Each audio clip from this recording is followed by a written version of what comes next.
This is a story for those who wish that they could truly read between the lines of the book they were reading and see the world of the story through the eyes of the author.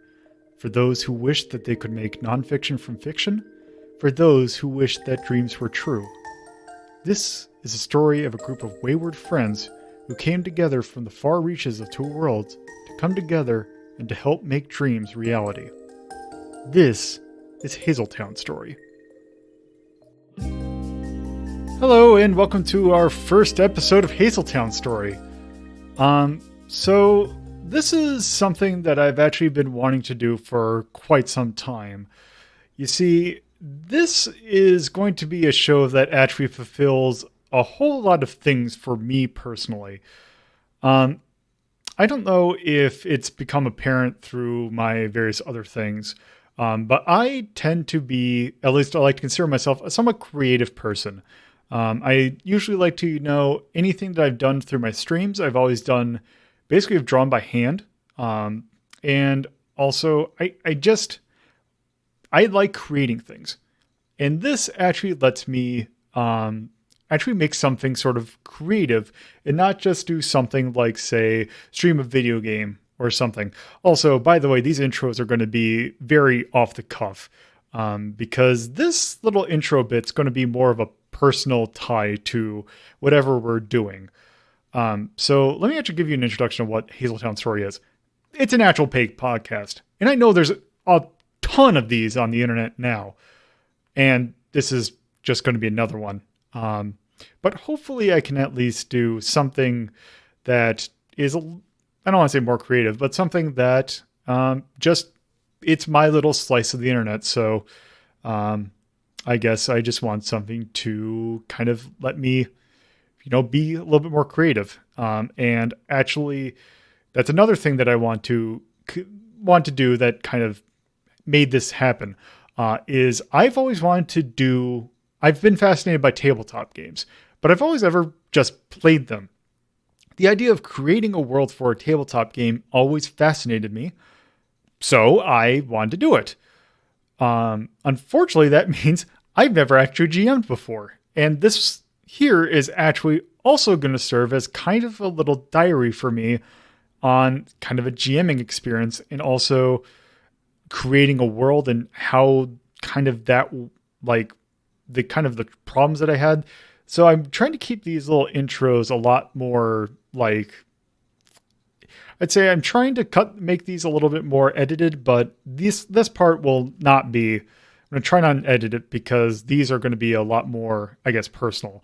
So yeah, Hazeltown Story is my debut as a GM and debut of actually, telling the world about the story of all these characters that I've had, because I've had the characters, Rhapsody, Lomi, Radia, Bibli, Lyla, Theron, and Cass. I've had these characters for quite some time now, but I've never actually, delved really into the world that they existed. And this kind of gives me an outlet for actually doing that.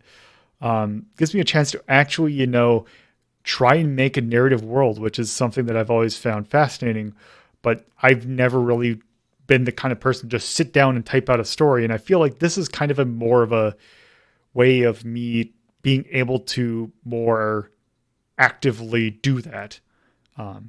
So that's kind of what this is. From a more technical standpoint, it also is a way for me to try out a game system that I was actually I was actually shown by Carnival, who is a regular on Retro Rank Rhapsody, also regular on Media Delta, and also really into tabletop games. I wanted a tabletop game because, you got things like D&D and Shadowrun and like all the infinite other Monster of the Week, all these other tabletop games, and all of them have like a kind of, I know you can make custom settings, but they're all like in their own setting, and I needed something that let me kind of have a creative outlet. And they showed me Genesis. Genesis is by Fantasy Flight Games, which is, it's funny, as soon as I started this, they had a bit of problems with, they were recently bought out by a company called Asmodee, who have not really treated them the best. So it was like like a month before we actually went live with this. Basically, the entire Fantasy Flight tabletop thing just got shuttered, which was great news for this podcast. Although, considering I tend to deal with retro stuff, I felt like that's actually kind of fitting. But I digress. Genesis is a tabletop system that is made to be modular. And that was perfect for me. And it also does some interesting things with dice. You're just not rolling regular D20s. You're not trying to hit number scores. You're trying to there's symbols for failure, for successes, having little advantages or disadvantages. It seems like a really interesting system that I wanted to try out. And basically that's another thing that I get to do here, which made me very excited. So I figure I'll get into the actual episode start. So these were recorded live on May 8th, 2020, this recording session. This will be part one of, essentially I'm breaking that session into 3 episodes. Each one will be released on Thursdays. So this episode, we kind of dealt with the mostly exposition. There's not a whole lot of actual gameplay for this, except at the very end. And this kind of made me realize I want to go over like the lessons that I learned from doing this particular section. I kind of wish that I was a little bit more prepared because I felt like I stumbled over myself a lot when I was giving the kind of the introduction for this. I actually had I actually cut out a good section of the introduction, which I actually redid in an edited format. And I kind of elaborated it a little bit more and made it less rambly, which you'll hear right after this kind of opening monologue will go off. Especially like the bits in Theron's office and the library, I kind of felt like I was very tongue-tied, and I really wished I was a little bit more elaborate, but it was my literal first time GMing, so of course it's going to be awkward. I just kind of wish that I could kind of elaborate more of what exactly is happening with what this project that Theron's working on is. I kind of kept on referring to it as dreaming, although I kind of wish that it's more of not so much dreaming as it is kind of almost entering the world of the book and the sensing equipment, like the world that basically using the data that they have in there and basically entering almost a virtual world out of it. And that's kind of what I more did instead of just, you're going to sleep and you're all have a collective dream. I kind of wish that I went through that. Also, I really wish that I was more on the ball about character descriptions. I didn't even describe what Cass looked like. For the record, Cass is about 5'8". His fur is mostly brown. Kind of has a white nose. His species is more meant to be a beagle boxer mix. So boggle, I've heard that termed.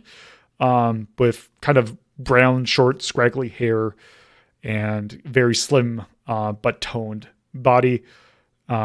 Usually wearing kind of a purple kind of suit coat or suit pants and kind of a vest.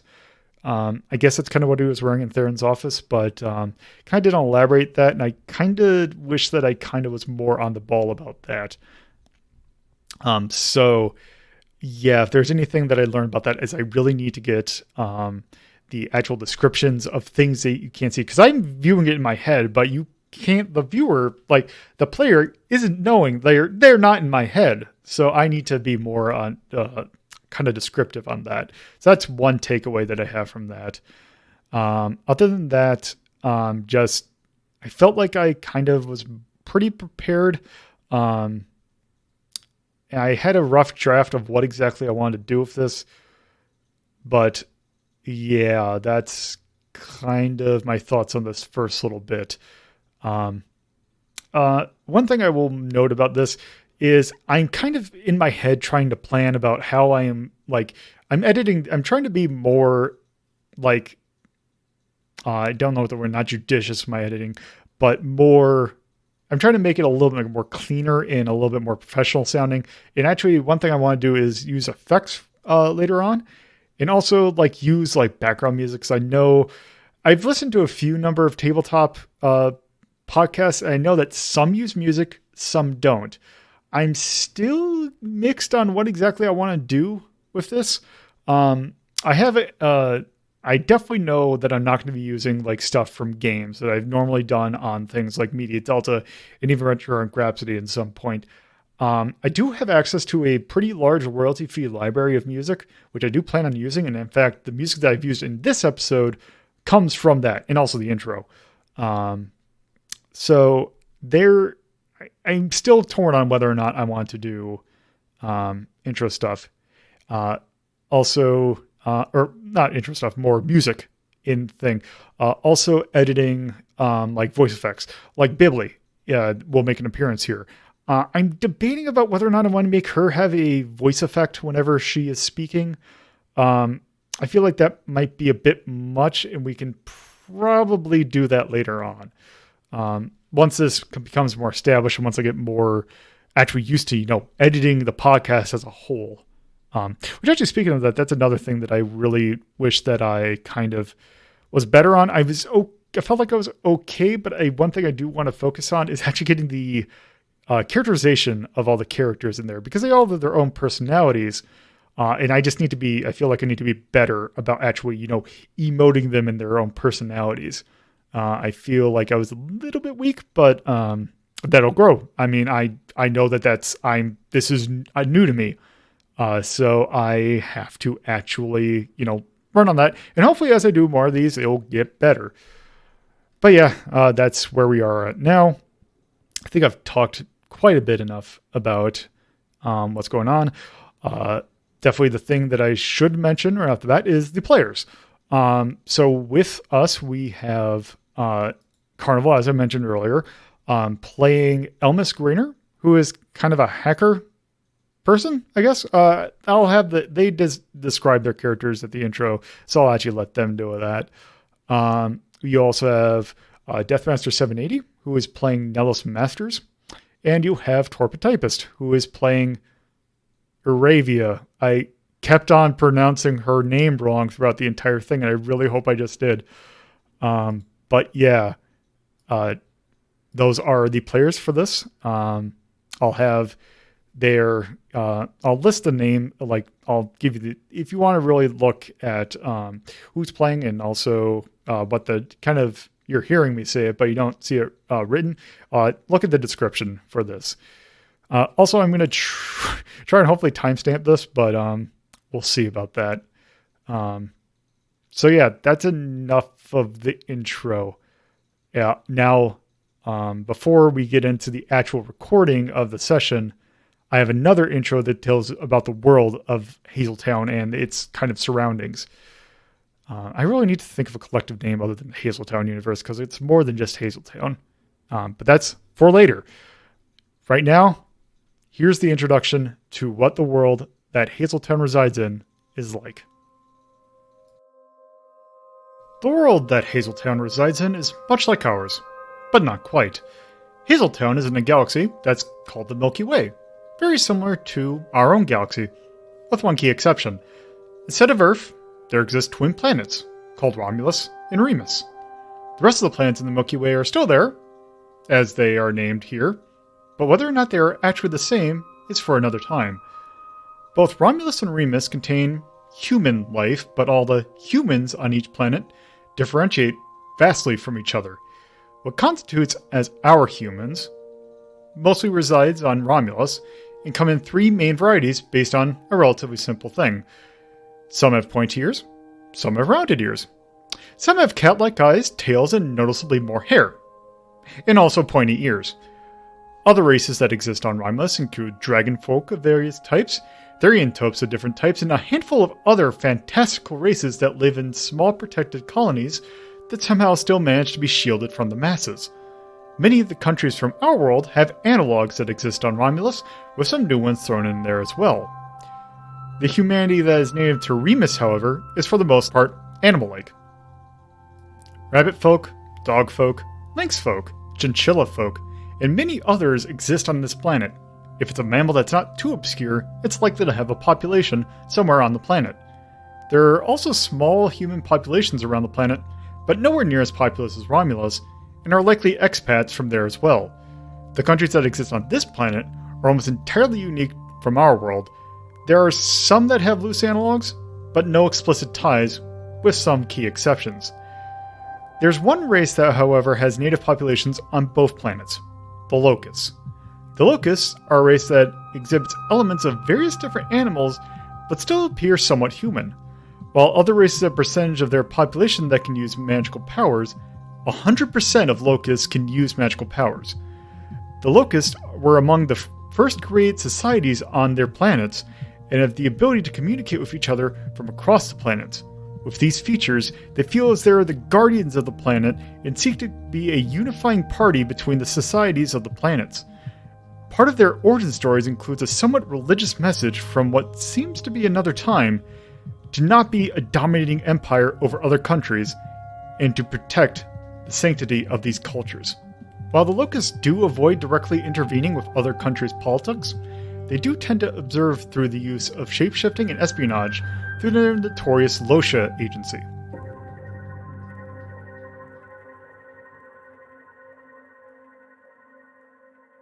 And now, on to the current times. The year is 2070 AR, after reconciliation. 270 years have passed since the first settlement of a Romulan empire was founded on Remus. Since then, empires have come and gone, but that does not mean the times are exactly boring. There is the prevalent threat of nuclear war on Remus, as the ex-European colonies are getting into ideological slapfights with each other, and they're using the native cultures of Remus as pawns in their little game. Romulus are getting on the verge of war, as alliances are starting to strain as they work with what their interests are on Remus. The Locutan Empire, which served as the two worlds' greatest advocate for peaceful coexistence, has had its grip loosened since the invention of laden battery decades prior, as non-Locutans are now able to stand toe-to-toe with the Locusts in terms of magical output. Also, various cultural shifts from the latter half of our 20th century are hitting at the exact same time due to this invention. For example, the sexual revolution and fight for civil rights in the 1960s, the rise of the punk culture from the 1970s, the rise of personal computers and other digital goods from the 1980s, and the advent of popular use of the internet of the 1990s are all hitting Romulus and Remus at the exact same time. The air is filled with a feeling of massive change in the status quo. And unfortunately, this change has also caused a rise in activity among certain nefarious supremacist, conspiratorial, and otherwise dangerous groups to become more active. This, of course, does not stop life from happening, and it still continues on, even with all this chaos. The citizens that live under the rule of the Council of the Seabearer Nations still manage to live their lives to the fullest, especially in the multicultural metropolis that is the Steinwald and its quaint little side town, Hazeltown. Its denizens range from all over the world and have their own ambitions. Some want to be artists, some just want to know what's on TV that night, and for a certain group, they want to know the mystery behind the world's magic. Carnival, why don't you introduce your character and give like a brief, just kind of tell them some things about them. Just kind of All brief right. introduction of their character. Yep, my character I'm playing as is Elmis Graner. Pronoun she, them. They're an engineer that's trying to basically create a perpetual magic engine. And in such is joined this expedition for basically testing purposes in ways that are legal, but dubiously legal, but can't be traced back to them if something goes wrong. Okay. Let's do it like this. Torpo.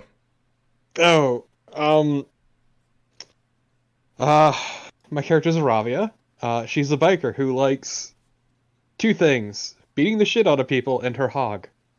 It's very simple, actually, and she's just here on a favor from Casson to earn some scratch. Okay. Deathmaster, how about you? I am, of course, playing Nelos Masters. She is obsessed with death, all things about it. Spends a lot of time on the internet researching it. Unfortunately, that doesn't really pay the bills, so she's also quite good at fighting and lifting weights and works as a club bouncer. So yes, all three of, let's see, we got Elmis, is it Iravia? Iravia, yeah. Iravia and Nelos all live in either Steinwald or Hazeltown. Although I believe you all picked the Steinwald, since you're all living in the city, I believe, from your little intro thing. So I don't actually recall. So you all live in around that area, and you've all met one of 7 people that have all kind of come together for a project. So basically, you have met your contact, and they have kind of come up with a proposition for you. That basically they kind of give you vague details, but it wasn't quite fully spelled out for you, and they gave you a contact card.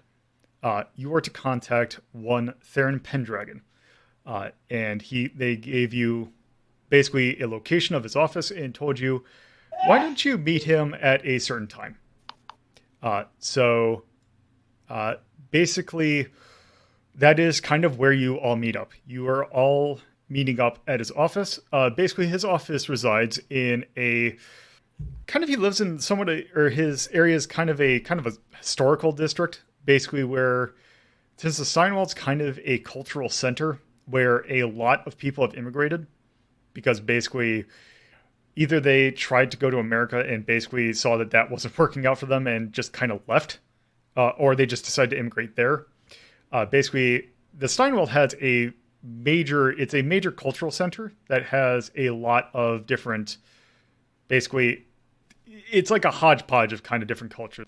Basically, the area that he's in is kind of a commercial district also, that basically it's kind of a lot of shops that kind of focus on various kinds of historical, like basically it's essentially a mall that has a lot of cultural different stores. So his office is kind of in one of those malls, and basically you are all sitting in his basically his waiting room, and then basically his secretary comes in and basically issues you all into his office. And in his office, you happen to find the 2 people that have served as your contact. So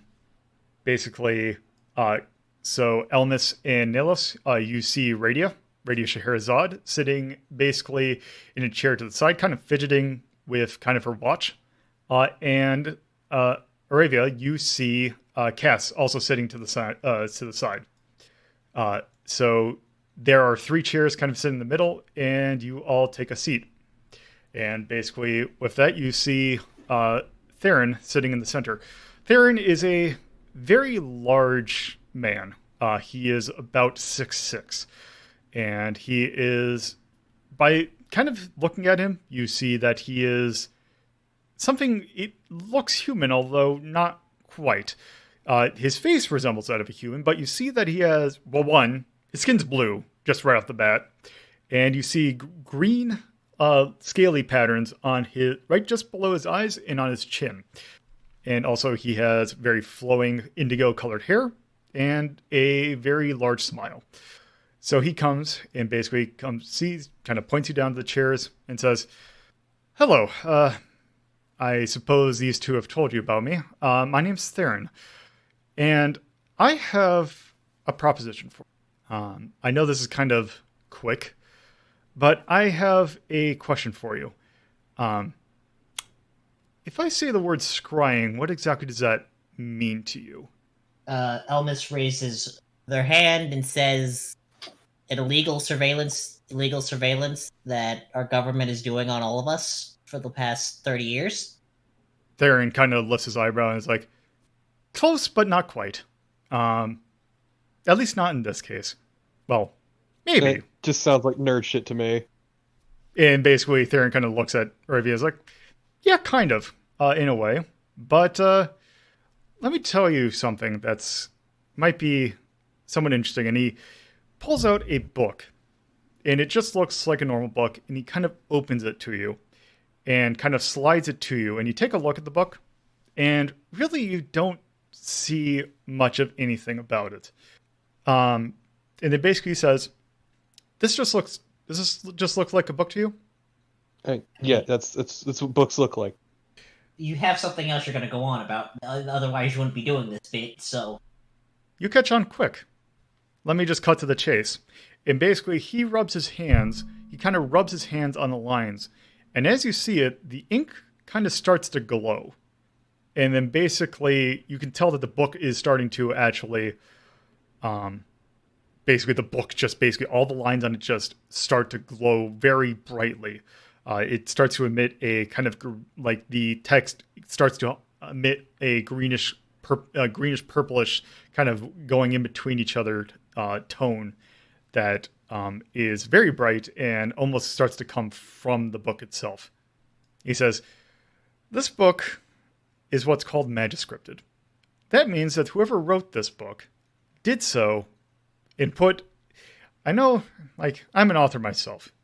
When I write a book, I put my heart, my mind into it.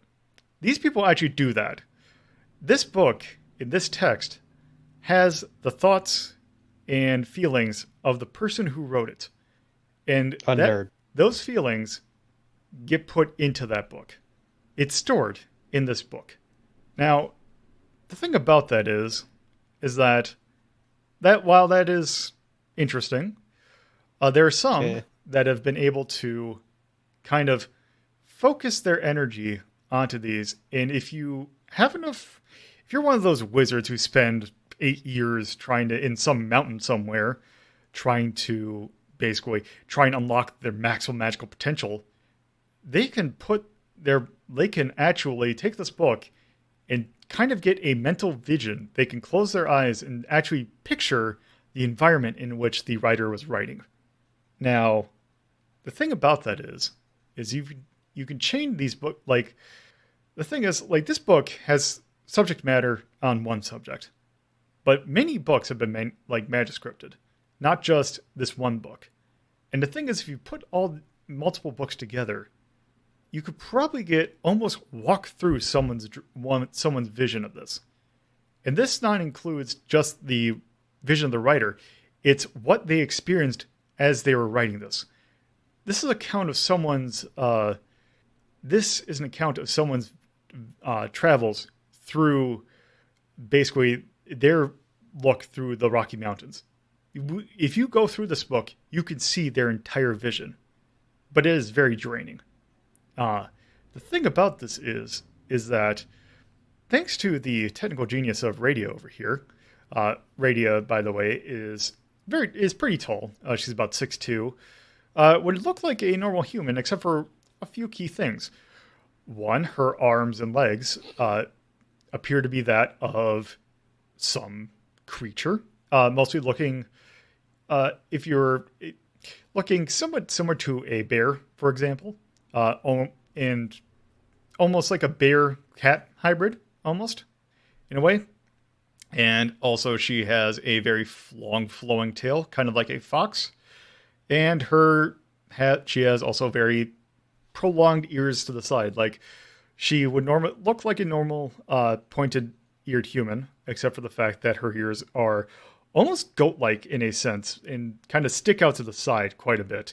And also she has 2 little tiny horns. Other than that, she looks like a normal kind of human. Other than everything else. Yes, other than everything else. So then she kind of looks up from her fidgeting and is like, kind of smiles and just kind of sheepishly sits there and kind of waves to Elmis and Nelos.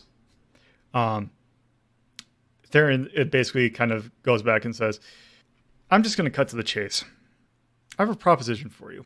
I have the ability, we think we have the technology to be able to look into these books and see into things that could actually help a lot of people out." And then basically he kind of reaches behind his desk and pulls out a circle, basically this kind of a whitish orb, and just kind of puts it at the table and says, "Do you happen to know what this is?" I don't think any of you would probably exactly know, because this is not something you would have seen. And Theron basically points out to it as like, "This is a sensing orb. This is actually a thing that allows basically a lot of paranoid wizards would actually employ into their basically their lairs, because they don't want people kind of snooping around and getting into their lairs. But it's nice and discreet because it's just a little orb. You can put it into like the top corner of a room and basically be very hard to see it unless you're actually looking for it. Now the thing is about these orbs is that they look kind of basic, just a little tiny orb. But this orb is very powerful because what you see inside of it is a very powerful sensor. It is a radionics core inside, and what it can see, basically, this thing is magically charged. It can sense almost anything. You can sense heat, it could sense sound, it could sense a lot of things. And the weird thing about it is it has an uncanny knack of kind of keeping a lot of information about the people that it sees. Because normally we just see the heat sensing, but from what you found, it has a lot of information about whatever it sees. Now, I have a friend who lives out in the Castle Rock Republic. You know that it's got an area. Not a lot of people know about that area, but the thing about it is it's very mountainous, and basically a lot of hidden kind of caverns in there, and a lot of wizards happen to kind of set home there. And there was a lot. I actually used to live there. That's actually where I came from. And the thing about it is that we kind of have a lot of respect for our kind of, our wizards are kind of what we are known for. And what they would do is they would set up a house and have a group of students with them. And basically, they would be able to live inside of a mountain for a long time. And these orbs were situated all around it to make sure that everything was kind of up and up. Just so we can have an eye and make sure that no kind of evil creature got inside. Now, the thing is that many of those wizards have kind of abandoned there, since we are now starting to kind of move into kind of a more urbanization process, kind of abandoning those mountains because it's not exactly, efficient to kind of keep those things going. The thing is that while those are getting abandoned, people have been kind of going into them and using them for nefarious deeds. And basically, he then pulls out a book. And basically says, the friend who sent me this is the head of security for one of these castles, or for kind of one of the regions that has many of these layers. And she happened to notice that in one of these, she came across one of these layers that was recently been there for probably 300 years, and basically would have been like, everything seemed pristine in there, with the exception of that it seems like there was recent movement in there. The thing is also that it seemed like there was a lot of, like, the layer inside at the very bottom had a large open area. I believe in the original use for this, there would actually be testing for weapons that be there, and I believe that was an indoor range. And the thing is, when they went in there, they noticed a lot of scrape marks in there, as if there were a lot of, like, really heavy machinery, a lot of kind of grooves in the ground that seemed like there were these, like, there was something in there, but there was, like, other than that, there was nothing in there. And she was afraid that someone's been using this layer for nefarious deeds. And these books that she sent me, we could actually go through and figure out who has been there as of probably how long these orbs have been there. And these orbs would have been there for, if not decades, then centuries. And what I want you to do is I want you to help me with this. We need some people to help us with looking into this. And that's where you three come in. Okay, but what if it was just a normal drill wizard? That could be. But we want to make sure.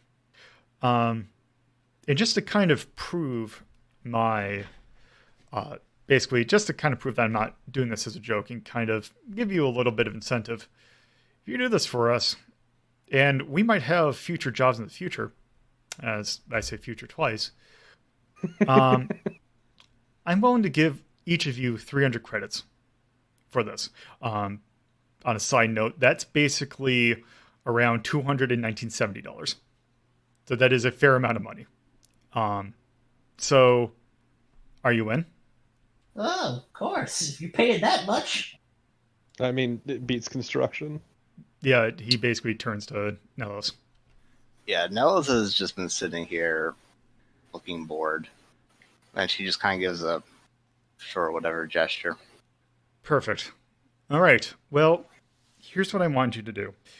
What I'm going to need you to do is our kind of basically our headquarters that we're kind of doing these projects in. Radiant Cast here have actually been involved in these, so they can let you know anything about what you're going to need to go through for this. And if you have any questions about this, let me ask you one thing. Have any of you, say, for example, had any issues with dissociation? No. No. No. Perfect. Basically, what all we're going to need for you is basically to go asleep and dream. That's all it's going to be. This is all going to seem like a dream. And then you'll wake up, and then you'll have this money to kind of show for it. But you'll be able to help us. When people say that, it's generally worrisome. And then kind of Cass kind of pops up. Is like, you'll be fine. It's neat. I mean, it just go to sleep and have some money is bad. We got people looking after you. You're gonna be fine. We're all good. Like, we got like a doctor involved in this. We got some magician lady involved in this. We got kind of a very nice musician involved in this. We got a motley crew, but we're all good people. Why musician? She basically helps us. She's basically like her. I don't know how it works, but basically her music's magic somehow. I don't know quite how that works. But it's weird. But yeah, she does a good job. So basically with that, basically Theron has any questions? None here. No, I got none. All right. Well, It just sounds like a lot of nerd shit, but here's some more nerd shit. Here's a library or here's a card for the Hazeltown Library. That's where we all meet up. So I need you to be here in about 2 days at around 7:00 at night. Basically, if you could show up there, we could actually. I believe they changed the hours, so I believe that'll be 9:00. So basically, right before it closes, you'll be able to meet us up there, and we should be good to go. All right. So time passes, and we are now basically you are right in front of the Hazeltown Library, and basically you all kind of meet up. And is there anything you want to talk about among yourselves before you go in? Is this going to take long? I got to be at the club in an hour. No one else is out there but you three. Still. Who knows? If it's weird sleep things, time's gonna get disjointed. Okay. So basically, as you're all standing out there, you see a head pop out of the basically the entrance of the library. The head that pops out. Give me 1 second. I just better description. The face or basically the head that pops up is of a kind of brunette guinea pig, actually, with very large yellow glasses. And she kind of was like, "Are you the three that are looking for? Did Theron send you all here?" Yes. Okay. Just come in and I can point you to where you need to go. So basically you kind of come in and she's like, Hi, my name's Asiri. I'm the librarian, the head librarian here. Basically, just kind of, I don't really know much about this. I just kind of help them with what they do in the back. You don't have anything to worry about. They're all actually really nice people. I don't know what they told you, but we got you back. I'm just amazed I'm getting paid to fall asleep in a library. I don't even need money for that, but hell. You'll see. And then she kind of leads you back to a back room. And in the back room, you see a few things. One, you see right in the center of the chair, or right in the center of the room, you see 4 chairs back to back, but kind of like in a cross formation. And in the center of those chairs, or what all the chairs are kind of leaning against, are basically what looks to you like a giant vase that has, you can tell that there is smoke coming out of it, and there's a distinct smell in the room of herbs, very fragrant ones, kind of like a lavender-ish. There's probably some lavender thrown in there, and it smells. In here, I thought they were smoking weed in the back room of the library. It is the 70s, but it is not quite that. Weed has probably been smoked back there, but not tonight. So in there, you see that, and you also see Radius setting up basically setting up a bunch of computer equipment on some desks. You also see Cass kind of moving things around. And also, you see, on the side, you see a kind of medium-sized kind of human woman. Basically, she is dressed in kind of jeans and kind of a leather, not quite a leather biker jacket, but a leather kind of jacket in general, kind of like a blazer, and wearing basically. Basically, she also has a pair of fashion glasses on as well. And she's kind of looking kind of impatient at a book. And then she hears you come in, and she's like, "Oh, are you the 3 new runners for this?" The what? So, You're the 3 people who are helping out Theron. yep. All right, so I'm going to be joining you on this. Hi, my name's Lyla. And you also notice that she happens to be speaking with a notable Irish accent. So I'm not going to attempt to do that. So I'm just going to say that. No, hearing you stumble would be hilarious. Yeah. As if I'm not stumbling enough already. Yeah. Nerves be like that. Yep. So she kind of extends her hand to guess whoever is closest. Fucking Iravia immediately goes in for the handshake. It's like, okay, I see that. Yep. Hey, I take it that you're the muscle of this group, aren't you? I mean, I guess I don't know the other 2 at all. Nelos just snorts. I could when she probably hears kick that their line. asses, but it's unrelated. Well, yeah, good that we have some brawn in here. I could probably do a little good in a scrap, but nice to have a little bit of extra just in case we might need it. She's like, what all did he tell you that we're going to be doing? Going to sleep and getting paid for it. Well, that is one way of putting it. I kind of dozed out for some of it. Yeah, he kind of gets into it a little bit. Yeah, so basically what we're going to be doing is the people here, like, they're always late. But yeah, what we're going to be doing is we're going to each sit in these chairs.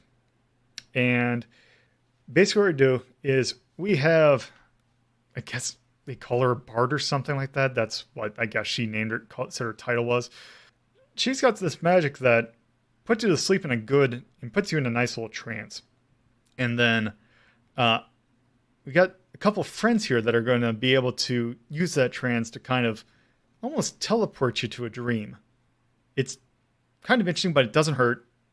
And I don't know if you're nervous, but I wouldn't be. It's perfectly fine. So I guess we just gotta wait for the others to show up. So basically, You are in this room. There is the computer equipment and the thing. What all do you decide to do? It's books and a computer. There's also a few things up to the side. There's a player piano. There is also there is also a desk that is set to the side of which you see one specific computer, and you see a book that is just sitting there. That's kind of sitting there, kind of put to the side. And also you see to the side of that, you see the books. You see the box essentially that Theron had in his office. So that is what you can kind of see in this room. I know what you nerds are doing, but I'm going to pass out on that chair. Yeah, might as well just... Fucking genius level move. I'm going to fall asleep on the chair before going to sleep. All right. So, Carnival, what'd you say? I said I might as well just get ready, and prepare for everything then. Okay. And then Lyla kind of goes aside. It's like, oh, I see you're all eager, but yeah, we got to wait. So might as well just kind of get ready. Then you happen to notice as you all kind of close the door behind you, you hear the door open again, and you see two people walk in. You see a somewhat tallish red rabbit lady with very blue hair. She is dressed up in almost looks like a costume in a sense. She's wearing kind of a blue tunic and green leggings and green kind of undershirt with a belt and a kind of brown kind of cape almost with it.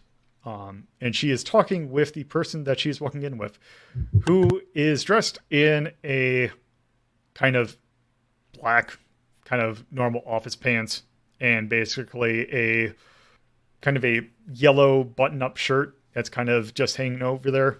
And they are kind of chatting humorously. And then basically they both see you.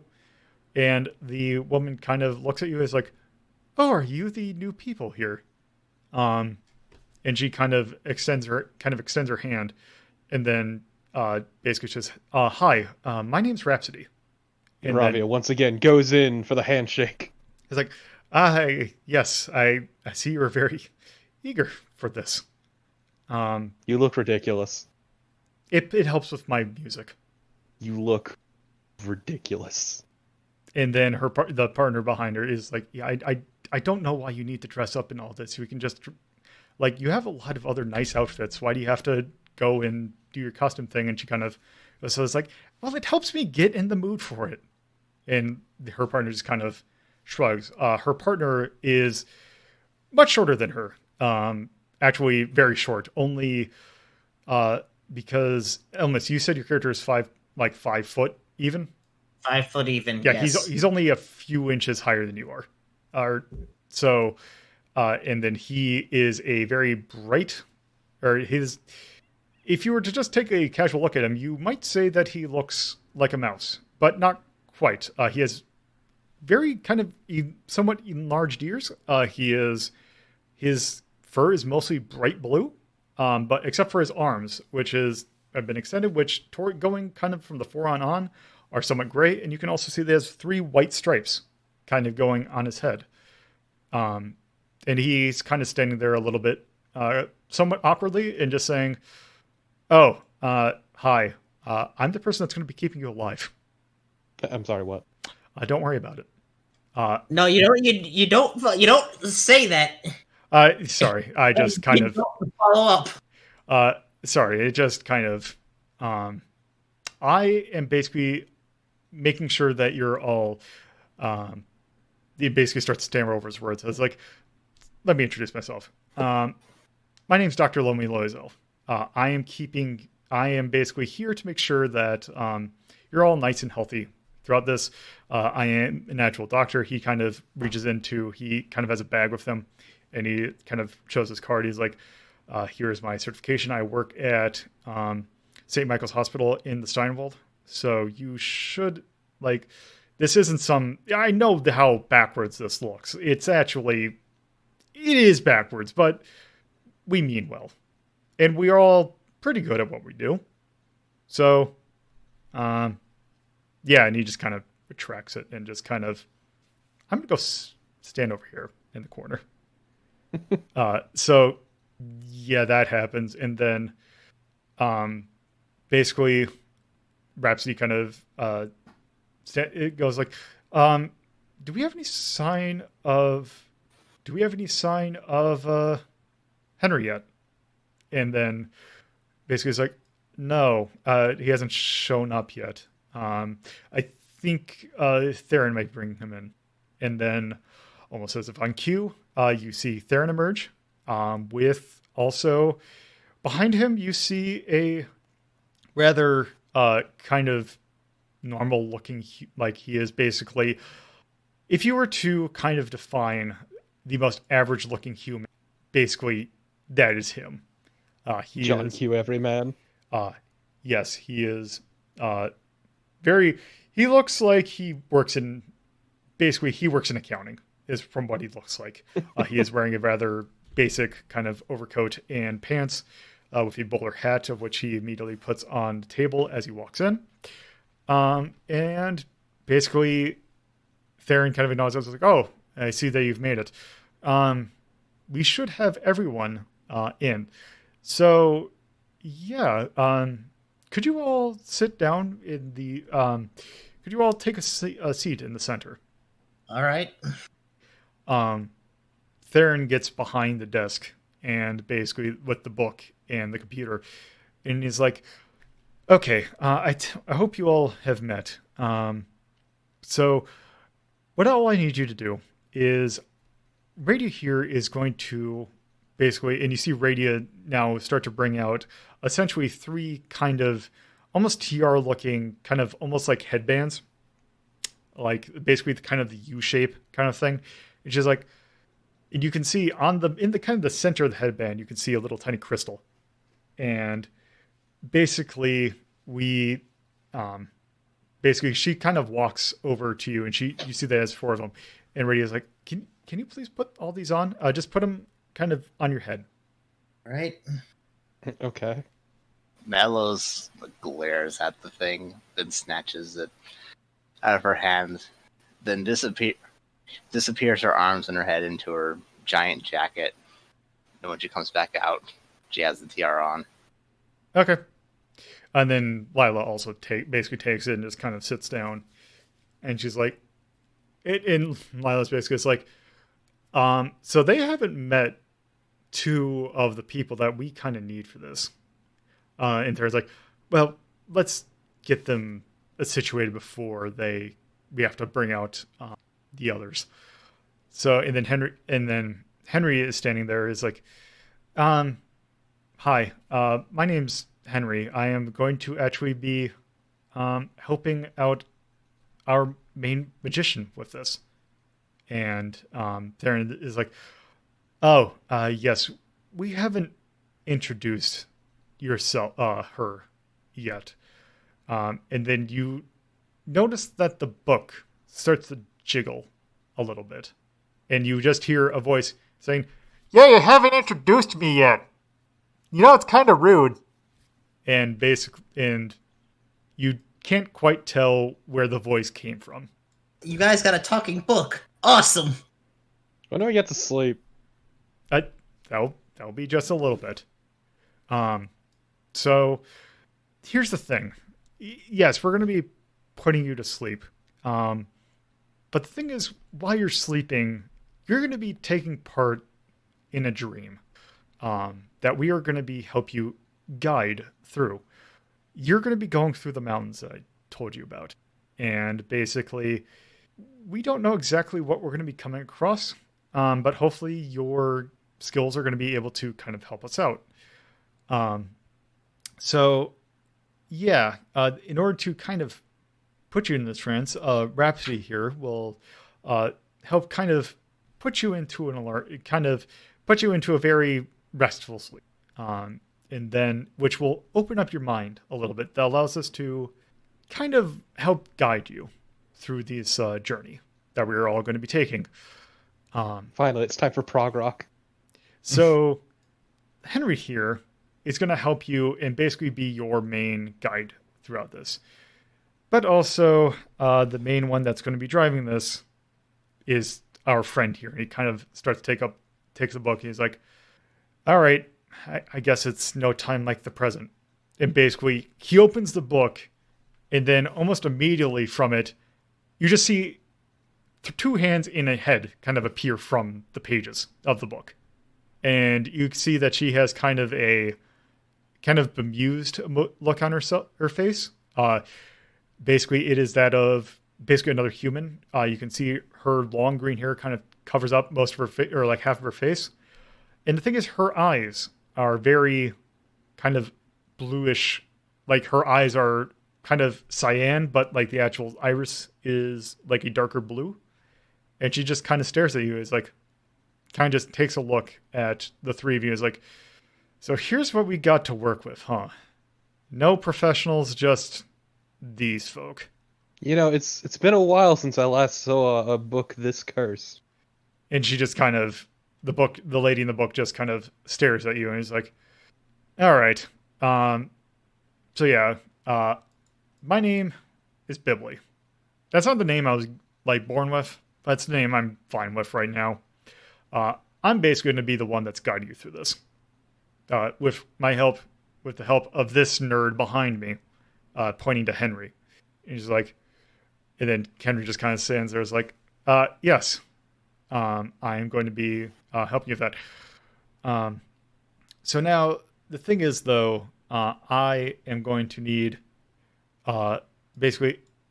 So, yeah. Sorry, I forgot what I was going to say. So basically, she just takes a look at Henry and just he just looks forward. He's like, all right, are we good to go? And then... Yep. So Henry doesn't even look like a nerd. He just looks drab. I can tell you about many things, and you can reevaluate that opinion. I don't need you to. I see you. You look boring. And he just kind of smiles. And it's like, good. And then basically he kind of walks up to Bibley. Is like, all right, you ready to do this? To which Bibley just kind of nods and kind of goes back into the book. And with that, basically, Theron and Radia start to lay out all the objects in the book. And basically is just kind of like starts hooking them up, like kind of puts them under sensors or puts them onto like almost hot plate looking things that basically allows them to, that also have some kind of technical gadgets associated with them that are hooked up to these main kind of larger computers. That, by the way, since this kind of takes place in kind of the 70s, they are kind of a mix between technologies kind of somewhere between the 60s and the 2000s. So they are almost iMac looking in a way, but also in like that 70s fashion way. So very gaudy. So that just to say that is what they are kind of looking like.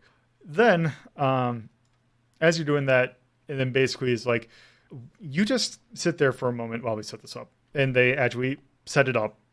And then Theron's like, okay, looks like we have everything set up. I guess, are we good to go? And then basically everyone starts to nod. Lomi kind of walks up to each of you and is basically like, okay, I want you to do me a favor. I want you to look straight ahead. And walks up to Elmis first. And basically he says to you, can you just look straight for me? Okay. I'm not going to do anything. He basically holds his hand up and then puts his hands underneath, basically right underneath your, like, to the sides of your throat, like almost like you're checking for lymph nodes in a way. He kind of puts it there for a sec. And the thing is, you feel a slight tingling sensation. Nothing that hurts, but you notice that something's being, like something feels different. If you've had a checkup in this area, you know that Lomi has basically, he is what's referred to as an animancer. He basically has magic abilities that basically kind of help with, he's basically a healer. Anime. Essentially. Oh. Nope, he is more of akin to like a D&D priest. So he has... Coward doesn't channel anime. What a loser. We'll see maybe later on. So, yeah, basically it's like he used to do that and then kind of walks over to Iravia and basically does the same thing. So can you look straight for a second? Sure. And then basically he puts hands on the throat and he kind of has a bemused look and just like, okay, yeah, she's fine. And then kind of walks away and then... What does that mean? You look like you've taken quite a bit of... Have you... when's the last time you've had a physical? I don't think I was on this continent at that point. He basically just looks at you as like... He just kind of thinks for a second. He's like, yeah, you're good. And then walks over to Nelos and basically kind of does the same thing. Can you look for straight? Mm-mm-mm. And then... The moment he gets close to Nelos goes, hands off, Doc. He's like, okay. And he kind of just backs off. And then kind of does the same to Lyla. It's like, and then basically she just kind of looks at it and is like, yeah, I'm perfectly fine. We've done this before. We did this like last week. And he's like, I got to do this, got to make just, yeah. And then he also checks. He's like, okay, they're all good to go. And then Darren's like, all right, you four, all I need you to do is just sit still and just, you can start to basically just relax. To which you start to hear, you see Rhapsody kind of go out to the side and she has a flute and she starts to play a song that you hear and it's very soothing, almost too soothing. You see like it, you feel like it goes like deeper into your head. And then you're just like, oh, this feels very, and then you fall asleep. Joke's on you, Iravia was already out like a light. So at this point, you all are asleep and it is pitch black. The thing is, all of you wake up and you notice that you are not in the library anymore. You are on the side of a mountain. You are on a campsite in a mountain range that is basically, you see a path kind of leading down through some, basically, there's been paths there. They're kind of rough paths, but they exist. And you see that you are in a center campsite and you all wake up and you see that you all four are sitting right next to a campfire. Well, So what do you do? The most elaborate way someone's ever dragged me out to the wilderness. And it's Should we seek something, or as Lalo waking up, he was like, this always is slightly disorienting. Don't worry, we're still actually back there. We're actually all having a dream together. And then you hear essentially Henry's voice saying, okay, you basically hear it from the heavens like, okay, you're all nice and asleep. Everything seems fine. Your vitals seem fine. So, you're all on a collective dream now. right? I mean, I'm okay. It's been a while since I dreamed, actually. So which way's the castle? Okay, so here's the thing. Here's what you're gonna look for. We can't really do this for this long. There is a note that should be by roughly by where your tent is, or in the tent that you see that should be right next to you. That should give you the information that you need. So I'm gonna have to turn off the channel. So, okay, hope this works. And then you hear silence. Fuck. You've seen that there is a tent by you that is open, and inside of it you just see a note. Okay. Just why a campfire though? It's cold. It's in mountains. Couldn't they start us somewhere nicer? I mean, Well, where we going to need to go? No, you can't. I guess. Well, let's head off then. Okay. So Lyla I never did like these mountains. So Lyla kind of picks up the note and basically is like, okay, it looks like we're going to go down the path, and it looks like there should be a mountain, some sort of opening, I think, down there. And we're just going to go down there, and we should be able to find some entrance. Never did care for these mountains. Ever. And she kind of looks like, well, let's get going. Can't wait to beat up some hedge wizards. So you all kind of go along the path there. And you come across, the thing is that the note had a rough kind of map, and that had an X next to, you were able to kind of associate where you were to where this should be. And you're all standing in front of the X. The thing is, though, that you don't see an opening. And basically, you're all just kind of standing there. It's like, okay, it should be here. Where is this? You basically, what you see what it essentially looks across the wall. But the thing is that at that point, Lyla starts kind of to knock on the wall. And at one point, you just see her knock. And all of a sudden, at one point, he's like, okay, it's right here. And then basically, you kind of like, come just knock right here for a second. I'm gonna punch it. Okay. I'm gonna punch it. Okay.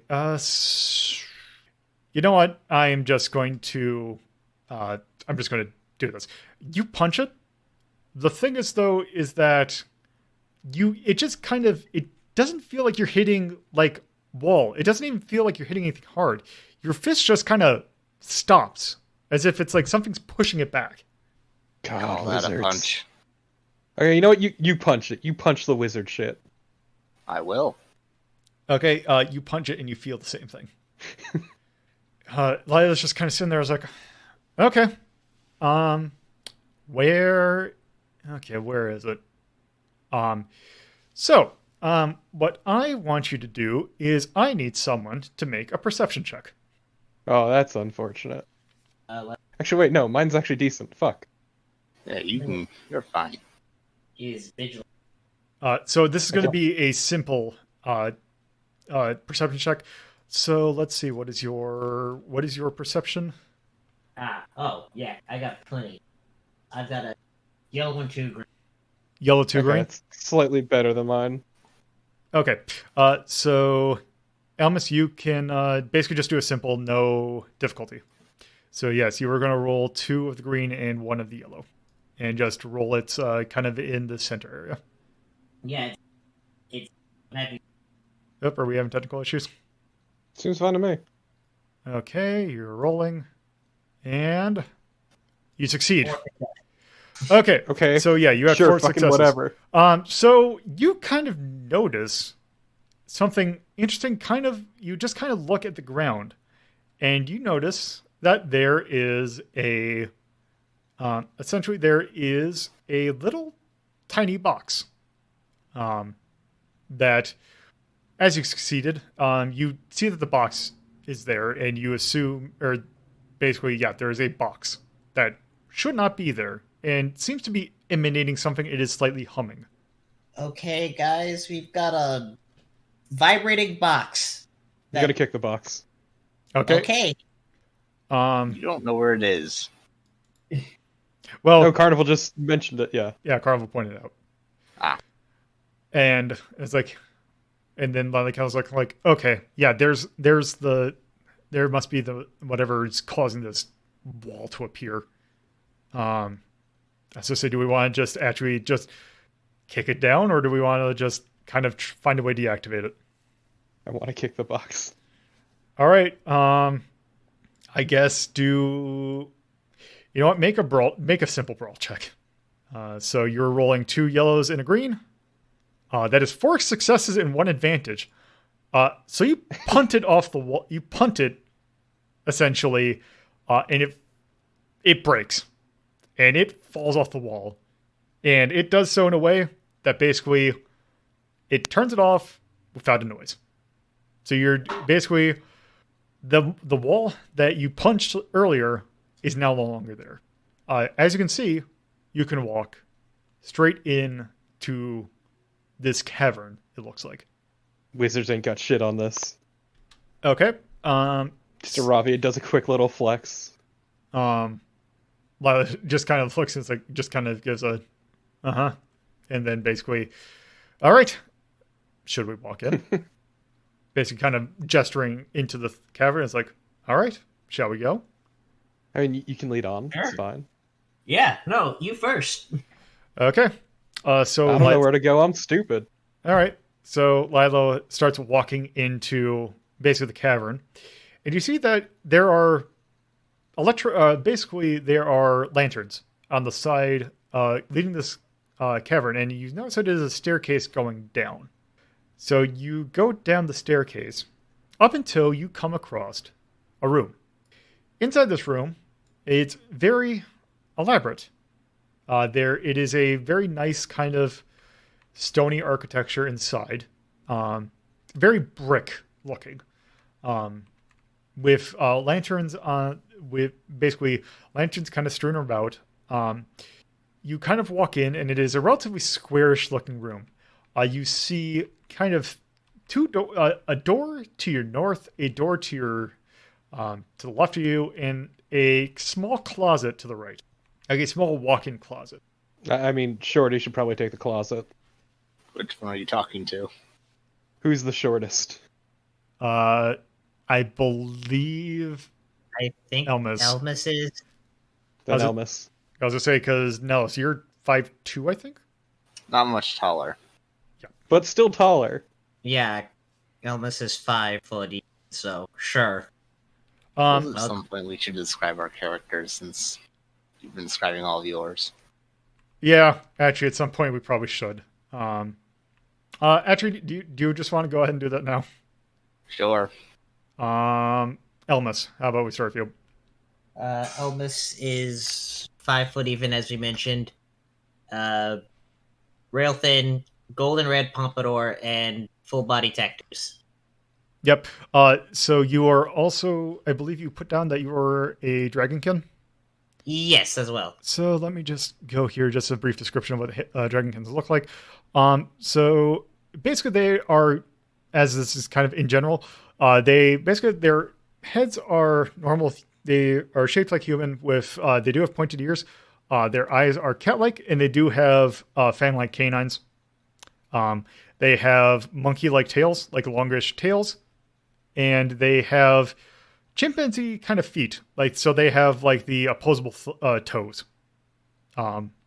They're totally not a Son Goku. I don't know what you're talking about.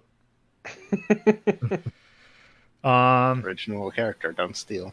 Iravia. Oh yeah, Iravia is a 6'5" caramel-colored cow woman, toning covered head to toe in scars. Okay. Also, done out in fucking biker leather and torn up jeans Okay. Nelos. and chick kickers. Nelos is, I forget what the species name was, but she's Uh, basically a red panda Yep. and a very small woman. And she wears a baggy coat and pants, which just make her look even smaller. Okay.